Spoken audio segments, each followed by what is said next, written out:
একটা গল্প শুনেছিলাম। একদিন এক পাখি অন্য পাখিকে তার ভালোবাসার কথা জানায়। পাখিটি উত্তরে বলে, এখন তো তুমি আমাকে ভালোবাসো, কিন্তু যখন আমার খারাপ সময় আসবে ঠিক তখনই তুমি উড়ে চলে যাবে। উত্তরে পাখিটি খুবই ব্যথিত হয়ে পড়ে এবং আবেগী হয়ে তার দুটি ডানা কেটে ফেলে। তারপর সে বলে, দেখো, এখন তো আমার কাছে ডানাও নেই, আমি কখনোই তোমাকে ছেড়ে যাব না।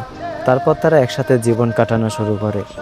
একদিন সবকিছু ভেঙে তুমুল ঝড় আসার সম্ভাবনা দেখা দেয়। ডানা কাটা পাখিটি বলে, অনেক ঝড় হবে টের পাচ্ছি, তুমি আমার চিন্তা করো না, নিজের যান বাঁচাও, তুমি উড়ে যাও। সে সাথে সাথে উড়াল দিয়ে বিপদসীমার বাইরে চলে যায়। পরক্ষণে জানতে পারে তুফান আর আসেনি। সে আবার সেই পাখিটির কাছে ফেরত যায়। গিয়ে দেখে পাখিটি মারা গেছে, আর তার সাথে একটা চিঠি পায়। সেখানে লেখা ছিল, যদি তুমি উড়ে যাওয়ার আগে শুধু একটিবার আমাকে বলতে, আমি চলে গেলে তোমার কি হবে, তাহলে হয়তো আমি তুফান আসার আগে কখনোই মরতাম না।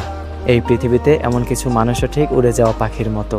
তারা চায় তাদেরকে কেউ সবটুকু দিয়ে ভালোবাসুক, আর যখন কেউ বাসে তাকে তার বিনিময়ে দেয় এক সমুদ্র পরিমাণে বেদনা।